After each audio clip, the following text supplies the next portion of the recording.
Okay, so welcome to the deep dive. We've got a really interesting topic today. It's all about these 15 countries that are being touted as the must-visit places for 2025. And it's more than just, a pretty picture list. Right, yeah. It's kind of like looking at what trends are going to shape travel in the next year. Exactly. It's not just like a random assortment. We pulled this from a recent piece that really highlighted a whole bunch of different places. And what I thought was interesting is that it's not just like, oh, here's a bunch of places go. Right. It's like, here's why right now. Yes. So there are specific events or things happening in 2025 that make this kind of particularly compelling. So, there's the new developments, there's, some big events that are happening. And also there's this kind of underlying theme of, sustainable tourism. Right. Which is really becoming more and more important, I think, thankfully. Yeah. Yeah. So to everyone listening, what we're going to do is instead of just giving you the travel brochure stuff, we want to kind of get into why these 15 have been picked out, Yeah. We'll touch on all the cool things, the iconic things you got to do, but also what makes them uniquely interesting for next year. Yeah. It's your fast track to knowing where travel's going. Exactly. And maybe you can even start planning a trip, right? Exactly. So let's start with Japan. And this is a country that is going to be on the world stage literally in 2025. Yeah, Japan is always like a top travel destination. And it's easy to see why, it's got that mix of tradition, but also super high tech and future. Yeah. But yeah, like you said, in 2025, Osaka is hosting the World Expo. So that's going to be, it's not just a trade show or whatever. It's a big deal. Right. So it should be quite a year to go. And you have, you can go from Kyoto with the temples and the gardens, very serene, very historic. Yeah. And you can hop on a bullet train and an hour later, you're in the middle of Tokyo. Exactly. Which is just this crazy energy. And then within Tokyo, you have places like Akihabara, which is just I don't know, anime, gaming, robotics. Yeah, if you're into tech and that kind of pop culture, yeah, Akihabara is the place to go. It's wild. And of course, you can't forget cherry blossom season. Of course. That's March, April. Yeah. It's iconic. And then, if you want something totally different, you can head to the Japanese Alps. Yeah, I mean, if you want a slower pace. Yes. Amazing hiking, the traditional villages. Yes. And the onsen. You got to try an onsen when you go to Japan. Yes, the hot springs. The hot springs, yeah. Yeah, it's amazing. So Japan is a very multifaceted kind of place. So the World Expo will probably also, highlight some of that regional stuff too. Yeah. So it's kind of cool. Okay, from this very future-facing kind of global event, let's go to a place where it's all about history and heritage. Italy. It's a classic, but this list highlights something kind of interesting that's happening in Italy. Yeah, you're always going to go to Italy for the art, the culture, the food. I mean, it's Italy. But what's really standing out for 2025 is that they're really leaning into the ecotourism. Interesting. Okay. So it's not just about, going and appreciating it. It's about doing it in a way that helps preserve it, right?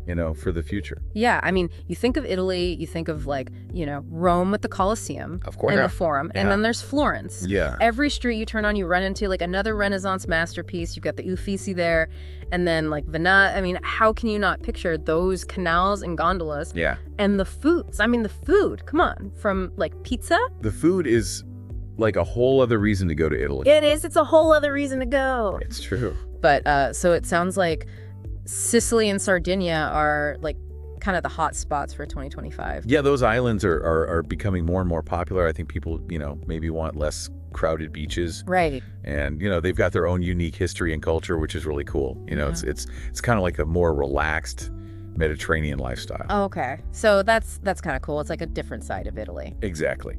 All right. So from Italy, let's head to a place that I think for a lot of people just inspires awe and mystery. Egypt. Yeah. I mean, Egypt's always had that kind of pull on people who love history and adventure. Yeah. But 2025 is really going to be huge because they're opening the Grand Egyptian Museum. Oh, wow. In Cairo.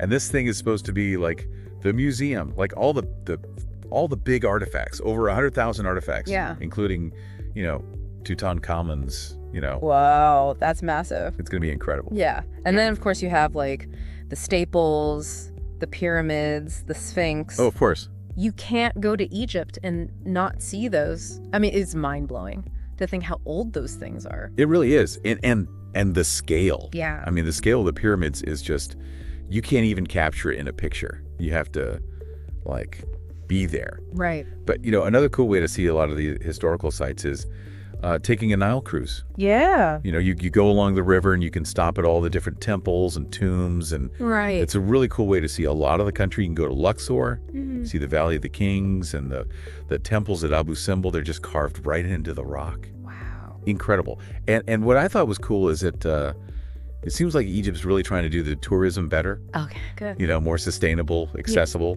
Good. So 2025 might be a really good time to go. All right, so we're going to go from ancient civilizations to a place that's all about adventure, really. Okay. New Zealand? Ah, yeah. Yeah. New Zealand is just, it's the adventure capital. Yeah. For anyone who loves nature, loves the outdoors, loves, getting the adrenaline going. Yeah. Queenstown. Queenstown, yeah. You got bungee jumping, you got skydiving, whitewater rafting. I mean, you name it. If it's got a thrill, you could do it in Queenstown. It's crazy, but they have more than just, like, extreme sports, though, right? Yeah. You've got, like, Fiordland National Park, which is just, pristine rainforests, waterfalls. You can kayak in the fjords. I mean, it's incredible. And then, you got to mention Hobbiton. Oh, right, yes. For the Lord of the Rings, they actually kept the set so you can go wander around, like, the Shire. That's so cool. So looking ahead to 2025, it seems like the Southern Alps and Mount Cook are like the places to go. Yeah. For like serious trekking, and they say the stargazing there is incredible. Wow. Because there's no light pollution. Yeah. So, yeah. From New Zealand, let's head over to Brazil, staying with the theme of incredible nature.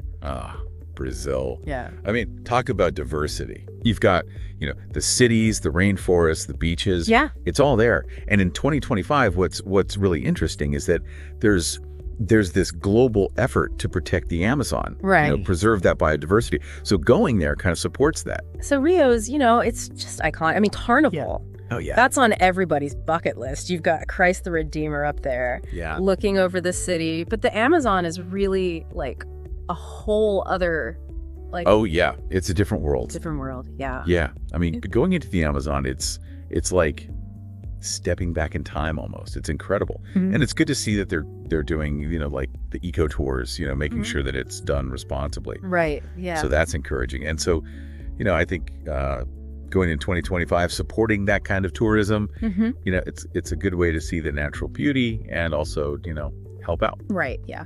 Okay. So from the tropics to a land of fire and ice. Iceland. Yeah, Iceland. It really is what they call it, Yeah. Volcanoes, geysers, glaciers. It's just otherworldly. Yeah.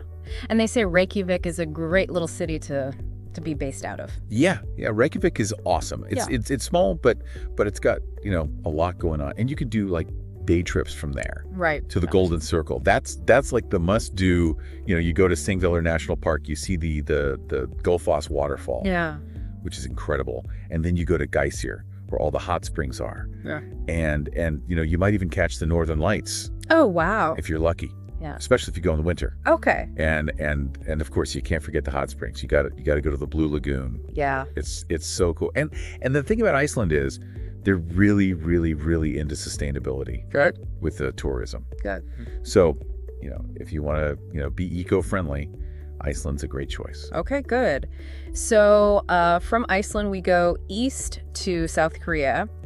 And this is a place that just seems like it's a blend of like ancient and super modern. Yeah, it's really fascinating how they kind of hold on to the old traditions, but also like embrace the future. Yeah. And looking at 2025, they're just going to get bigger. Yeah. I mean, their tech, their fashion, the food, it's all like influencing the world. Yeah, and Seoul is a huge city. You've got like palaces like Gyeongbokgung, then you can go to a shopping district like Myeongdong. It's just like crazy lights and trends. It's sensory overload. Yeah.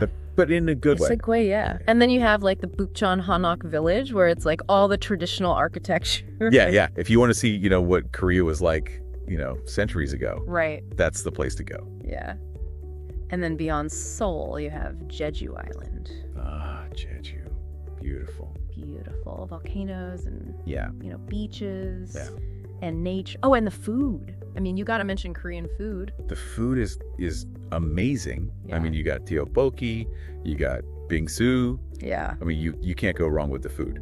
You can't. And what's cool is they're very much into ecotourism. Yeah, they're really good about like the public transportation. Right. And they have a lot of eco-friendly places to stay. So, you can feel good about traveling there. Okay, so from the very modern South Korea, let's head over to Morocco. Ah, Morocco. Oh. Now that's a place that will just grab you. Yeah. It's this mix of old and new. The souks, the desert, the cities on the coast. Yeah, I think of Marrakech. Marrakech, oh yeah. Yeah. You can get lost in the Medina for days. Right. Just wandering around. And then you go to Jimal Thana Square, and it's just this explosion of, snake charmers and music and food. It's wild. Yeah, and then there's like the Saadian tombs. Oh yeah.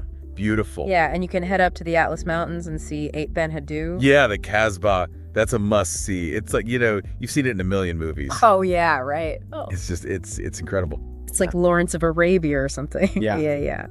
But you can also go to the coast, like it's Essaouira or Agadir. Yeah, if you want like a more chilled out vibe. Yeah. So Morocco seems like they're also getting into like the ecotourism thing. Yeah, their hospitality is just amazing in general, and they're really, really good at incorporating ecotourism into that. Right. So there are a lot of options there. All right. From Morocco, let's head to Greece. Greece. It's hard to beat Greece for history and just beauty. I mean, the islands. Right. They're iconic. Yeah, you can't not mention Athens. I mean, the Acropolis, Parthenon. Oh, yeah. That's history right there. You can't miss those. Yeah. But yeah, the islands. I mean, Santorini with the white houses and blue domes. Yes. Yeah. And Crete with the mountains and the beaches. It's incredible. Yeah. And they're really doing a lot with sustainable tourism. Yeah. They're really stepping it up. There's a lot more eco-friendly hotels popping up, and a lot of the islands are like really trying to reduce their impact. Okay. Preserve what they have. Good. So it sounds like for 2025, maybe seeing some of the lesser known islands. Yeah. Like by sailboat or something. Get away from the crowds Yeah. and see something a little more off the beaten path. Okay, cool. From Greece, let's head over to Canada. Oh, Canada. Yeah. It's just so vast and beautiful. Yeah. And the cool thing is they're really big on ecotourism. Right. Yeah. So it's a great place to go if you want to, feel good about your trip. Yeah, you have Vancouver, Toronto. Those are great cities. Yeah. They're very different. Yeah. But they're both amazing cities. And then of course you have the national parks. Yeah, Banff. Banff, Jasper, incredible. Yeah. The mountains, the lakes, the wildlife. Yeah. It's stunning. And then of course Niagara Falls. I mean, come on. Yeah. Everybody's got to see Niagara Falls once in their life. Yeah. At least once. But yeah, Canada's really doing good things with the ecotourism. They're really promoting sustainable travel, Okay. low impact activities, and they're very, very big on protecting the natural habitats. Good. So it sounds like if you go in 2025, maybe head up to the Yukon or Yellowknife. Yeah. See the Northern Lights. See the aurora? Yeah, that's a good one. That's Yeah. a good one. Yeah. Okay, so from Canada, let's head over to Southeast Asia. Okay. Thailand. Thailand. Beautiful beaches, Mhm. amazing culture, and the food. Oh my God, the food. The food is incredible. Yeah, and it sounds like they're really focusing on sustainability. Yeah.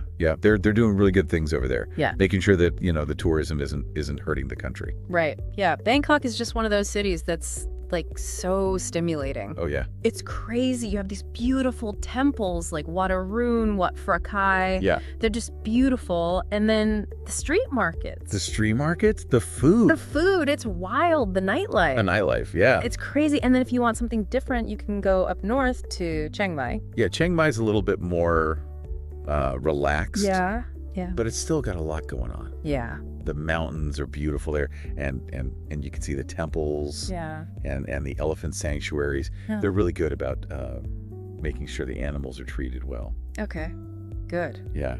And then the islands. Right. The islands. Yeah. Phuket, Koh Samui, Yeah. Krabi. Yeah. All those beautiful beaches. clear water. And they're all really starting to push the ecotourism, Good. which is great. Yeah. So yeah, if you go in 2025, you got to try the night markets. Yeah, that's what I hear. The food is amazing. Yeah. And you can find all sorts of like cool little handmade souvenirs and stuff. Okay, so from Thailand, let's head down to Australia. Australia. I mean, where do you even begin? It's huge. Yeah. Huge. You got cities, beaches, the outback, Yeah. and they're really stepping up their sustainability game. Good. Yeah. Yeah. So Sydney is like instantly recognizable. The Opera House, Yeah. the Harbour Bridge, Yeah. Bondi Beach, Mm.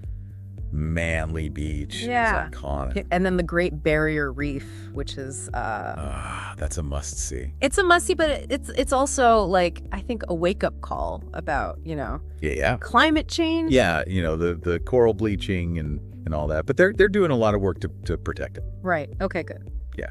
And then you have like the outback. I mean, if you want a real adventure, you go to Alice Springs, you see Yeah. Uluru, Yeah.